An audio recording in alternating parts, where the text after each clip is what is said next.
നമസ്കാരം, അക്ഷയ മലയാളിയിലേക്ക് സ്വാഗതം.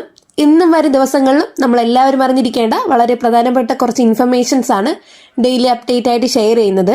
വാർത്തകളും അപ്ഡേറ്റുകളും കൃത്യമായിട്ട് ലഭിക്കുന്നതിന് വേണ്ടിയിട്ട് ചാനൽ സബ്സ്ക്രൈബ് ചെയ്യാനും തൊട്ടടുത്ത് കാണുന്ന ബെല്ലൈക്കൺ അമർത്തി ഓൾ കൊടുക്കാനും മറക്കരുത്.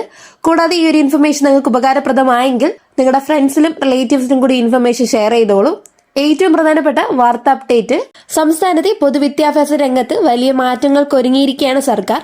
കുട്ടികളുടെ സ്കൂൾ ബാഗിന്റെ ഭാരം കുറയ്ക്കാനും ക്ലാസ് മുറികളിലെ ബാക്ക് ബെഞ്ചർ എന്ന വേർതിരിവ് ഇല്ലാതാക്കാനും ലക്ഷ്യമിട്ടിട്ടുള്ള സുപ്രധാന നിർദ്ദേശങ്ങളാണ് കരട് റിപ്പോർട്ടിന് സംസ്ഥാന കരിക്കുലം സ്റ്റിയറിംഗ് കമ്മിറ്റി അംഗീകാരം നൽകി. വിദ്യാഭ്യാസ മന്ത്രി വി ശിവൻകുട്ടിയാണ് ഫേസ്ബുക്കിലൂടെ ഈ വിവരങ്ങൾ പങ്കുവച്ചത്.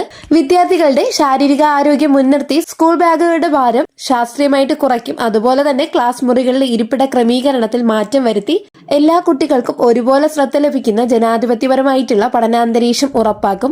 ഇതോടെ ബാക്ക് ബെഞ്ചേഴ്സ് എന്ന വിളിപ്പേര് ചരിത്രമാകും. വിദ്യാലയങ്ങളെ കൂടുതൽ ജനാധിപത്യപരമായും കുട്ടികൾക്ക് ആനന്ദകരവുമായിട്ടുള്ള ഇടങ്ങളായി മാറ്റുകയാണ് ലക്ഷ്യം. SART തയ്യാറാക്കിയ ഈ കരട് റിപ്പോർട്ടിൽ പൊതുജനങ്ങൾക്ക് തങ്ങളുടെ നിർദ്ദേശങ്ങളും അഭിപ്രായങ്ങളും ഒക്കെ തന്നെ അറിയിക്കാനുള്ള അവസരമുണ്ട്. കരട് റിപ്പോർട്ട് SART വെബ്സൈറ്റിൽ ലഭ്യമാണ്. അധ്യാപകർക്കും രക്ഷിതാക്കൾക്കും പൊതുജനങ്ങൾക്കും ജനുവരി 20 വരെ അഭിപ്രായങ്ങൾ സമർപ്പിക്കാം. ലഭിക്കുന്ന നിർദ്ദേശങ്ങൾ കൂടി പരിഗണിച്ച ശേഷം വരുന്ന അധ്യയന വർഷം 2026-27 മുതൽ ഈ പരിഷ്കാരങ്ങൾ നടപ്പിലാക്കാനാണ് പൊതുവിദ്യാഭ്യാസ വകുപ്പ് ലക്ഷ്യമിടുന്നത്. അടുത്ത പ്രധാനപ്പെട്ട വാർത്താ അപ്ഡേറ്റ്, സ്വകാര്യ മേഖലയിലെ ജീവനക്കാരുടെ പെൻഷൻ വർദ്ധിപ്പിക്കാനായിട്ട് എംപ്ലോയ്മെന്റ് പ്രോവിഡന്റ് ഫണ്ട് ഓർഗനൈസേഷൻ പദ്ധതി തയ്യാറാക്കുന്നതായിട്ടാണ് റിപ്പോർട്ട്. പെൻഷൻ തുക 1000 രൂപയിൽ നിന്നും 5000 രൂപയായിട്ട് ഉയർത്താൻ PFO ആലോചിക്കുന്നതായിട്ടാണ് റിപ്പോർട്ട്. വർദ്ധിച്ചുവരുന്ന പണപ്പെരുപ്പവും ജീവിത ചെലവും കണക്കിലെടുത്താണ് നടപടിയെന്ന് പറയുന്നു. ജീവനക്കാരുടെ യൂണിയനും അതോടൊപ്പം തന്നെ പെൻഷൻ വാങ്ങുന്നവരുടെയൊക്കെ തന്നെ സംഘടനകളും ഈ നിർദ്ദേശത്തെ പിന്തുണച്ചുകൊണ്ട് ഇതിനോടകം തന്നെ രംഗത്തെത്തിയിട്ടുണ്ട്. കേന്ദ്ര സർക്കാർ തീരുമാനത്തെ ആശ്രയിച്ചായിരിക്കും അന്തിമ അംഗീകാരം. നയപരമായിട്ടുള്ള ചർച്ചകളോ കേന്ദ്ര ബഡ്ജറ്റിലോ പ്രഖ്യാപനം ഉണ്ടായേക്കുമെന്ന് പറയുന്നു. യോഗ്യമായ സ്ഥാനത്ത് നിന്ന് വിരമിച്ചവർക്ക് കുറഞ്ഞത് 1000 രൂപ മുതൽ പ്രതിമാസ പെൻഷനാണ് ഇപ്പോൾ ലഭിക്കുന്നത്. ഈ തുക വർഷങ്ങളായിട്ട് മാറ്റമില്ലാതെ തുടരുകയാണ്. വർദ്ധിച്ചു വരുന്ന പണപ്പെരുപ്പവും ജീവിത ചെലവും കണക്കിലെടുക്കുമ്പോൾ തുകയിൽ ഗണ്യമായ വർധനവ് സർക്കാർ പരിഗണിക്കുന്നു. അടുത്ത പ്രധാനപ്പെട്ട വാർത്താ അപ്ഡേറ്റ്, PM കിസാൻ സമ്മാൻ നിധി 10 ലക്ഷത്തോളം വരുന്ന കർഷകർ പുറത്താകുമെന്നാണ് റിപ്പോർട്ടുകൾ ഇപ്പോൾ എത്തുന്നത്. കിസാൻ സമ്മാൻ നിധി ആദ്യ വർഷങ്ങളിൽ ആരംഭിക്കുമ്പോൾ ഓൺലൈൻ വഴി അപേക്ഷകൾ സമർപ്പിച്ചാൽ മതിയായിരുന്നു. എന്നാൽ കർഷകരുടെ ആധികാരികത ഉറപ്പാക്കാനായിട്ട് സംസ്ഥാന കൃഷി വകുപ്പ് കേന്ദ്രത്തിന് അനുമതി നൽകിയിരുന്നു. സംസ്ഥാന കൃഷി വകുപ്പാണ് അന്തിമ അനുമതി നൽകേണ്ടത്. സംസ്ഥാന കൃഷി വകുപ്പിന്റെ കീഴിൽ കതിർ എന്ന് പറയുന്ന ഓൺലൈൻ സംവിധാനമാണ് ഇതിനായിട്ട് തയ്യാറാക്കിയിരുന്നത്. കർഷകരുടെ വ്യക്തിഗത വിവരങ്ങളും ബാങ്ക് സംബന്ധമായിട്ടുള്ള വിവരങ്ങളൊക്കെ തന്നെ കതിർ ആപ്പ് മുഖേന കൃഷി വകുപ്പ് ശേഖരിക്കും. 2019 ആരംഭിച്ച കിസാൻ സമ്മാൻ നിധിയിൽ 2018-19 സാമ്പത്തിക വർഷത്തെ നികുതി രസീത് നിർബന്ധമാണ്. ഭൂവുടമ മരണപ്പെട്ടാൽ ഭാര്യയുടെ പേരിൽ ഒടുക്കുന്ന നികുതി രസീത് അതുണ്ടായാൽ ആനുകൂല്യം നൽകാമെന്നാണ് കേന്ദ്ര സർക്കാർ അനുമതി നൽകിയിരുന്നത്. എന്നാൽ കേരള റവന്യൂ ഡിപ്പാർട്ട്മെന്റിന്റെ അഗ്രി സ്റ്റാക്ക് രജിസ്ട്രേഷനിൽ ഇത്തരം നികുതി രസീത് ചെയ്യാനായിട്ട് സാധിക്കുകയില്ല എന്നതാണ് പ്രതിസന്ധി. അതിനാൽ സ്വാഭാവികമായിട്ടും എല്ലാ വർഷവും നടക്കുന്ന ലാൻഡ് വെരിഫിക്കേഷനിൽ ഭൂവുടമ മരണപ്പെട്ടാൽ ഭൂമി നികുതി പ്രകാരം വർഷം ലഭിക്കേണ്ട 6000 രൂപ ലഭിക്കില്ല. കേരളത്തിൽ ഇതുമൂലം 10 ലക്ഷത്തോളം കർഷകരാണ് കിസാൻ സമ്മാൻ നിധി ആനുകൂല്യങ്ങൾ ലഭിക്കാതാകുന്നത്. അടുത്ത പ്രധാനപ്പെട്ട വാർത്താ അപ്ഡേറ്റ്, സംസ്ഥാനത്തെ ജനുവരി മാസത്തെ സാമൂഹ്യ സുരക്ഷ ക്ഷേമ പെൻഷൻ വിതരണത്തെക്കുറിച്ച് നിർണായക വിവരങ്ങളാണ് ഇപ്പോൾ പുറത്തുവരുന്നത്. ഈ മാസം 2000 രൂപയാണ് പെൻഷനായിട്ട് വിതരണം ചെയ്യുക. വിതരണ നടപടികൾ ഈ ജനുവരി മാസം 20-ാം തീയതിക്ക് ശേഷമായിരിക്കും ആരംഭിക്കുക.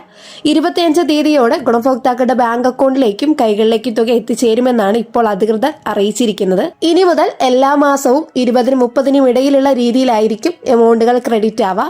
ഇതുകൂടാതെ സംസ്ഥാനത്ത് വിധവാ പെൻഷൻ, അവിവാഹിത പെൻഷൻ ആനുകൂല്യങ്ങളൊക്കെ കൈപ്പറ്റുന്ന ഗുണഭോക്താക്കൾ പെൻഷൻ ഇനി മുതൽ തടസ്സമില്ലാതെ ലഭിക്കുന്നതിനായിട്ട് ജനുവരി മാസം 31-ാം തീയതിക്കകം തന്നെ പുനർവിവാഹം ചെയ്തിട്ടില്ല എന്നുള്ള നോൺ റീമാരേജ് സർട്ടിഫിക്കറ്റ് ഹാജരാക്കേണ്ടതാണ്.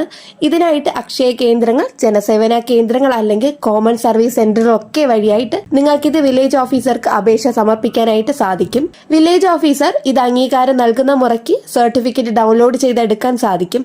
ഇങ്ങനെ ലഭിക്കുന്ന സർട്ടിഫിക്കറ്റിനോടൊപ്പം തന്നെ നിങ്ങളുടെ ആധാറിന്റെ പകർപ്പ് കൂടി ചേർത്ത് നിശ്ചിത സമയപരിധിക്കുള്ളിൽ തന്നെ എല്ലാവരും ബന്ധപ്പെട്ട പഞ്ചായത്ത് ഓഫീസിൽ ഏൽപ്പിക്കാൻ പ്രത്യേകം ശ്രദ്ധിക്കണം.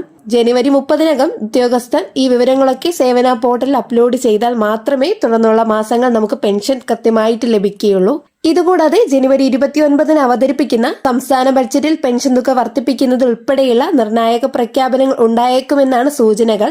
63 ലക്ഷത്തോളം വരുന്ന പെൻഷൻ ഗുണഭോക്താക്കൾക്ക് ഏറെ ഉപകാരപ്രദമാകുന്ന ജനക്ഷേമ പദ്ധതിക്കായിട്ടുള്ള ഒട്ടനവധി പദ്ധതികൾ ഇത്തവണ സംസ്ഥാന ബഡ്ജറ്റിൽ ഉണ്ടാകുമെന്നാണ് സർക്കാർ ഉറപ്പ് നൽകുന്നത്.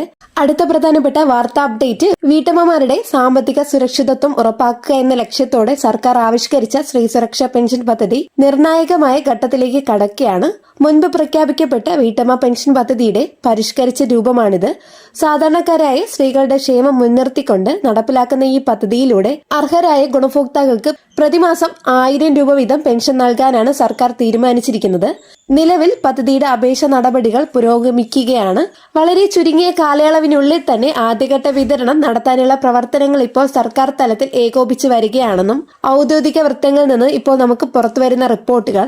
ഇതുകൂടാതെ തന്നെ ഈ പദ്ധതിയുടെ പ്രാഥമിക യോഗ്യതകൾ കൃത്യമായിട്ട് മനസ്സിലാക്കി വേണം ഗുണഭോക്താക്കൾ ഇതിലേക്ക് അപേക്ഷ സമർപ്പിക്കാനായിട്ട്. 35 വയസ്സിനും 60 വയസ്സിനും ഇടയിൽ പ്രായമുള്ള സാമ്പത്തികമായിട്ട് പിന്നോക്കം നിൽക്കുന്ന BPL അതോടൊപ്പം തന്നെ AYY റേഷൻ കാർഡ് വിഭാഗത്തിൽ ഉൾപ്പെടുന്ന സ്ത്രീകൾക്കാണ് ഈ ആനുകൂല്യം ലഭിക്കുന്നത്.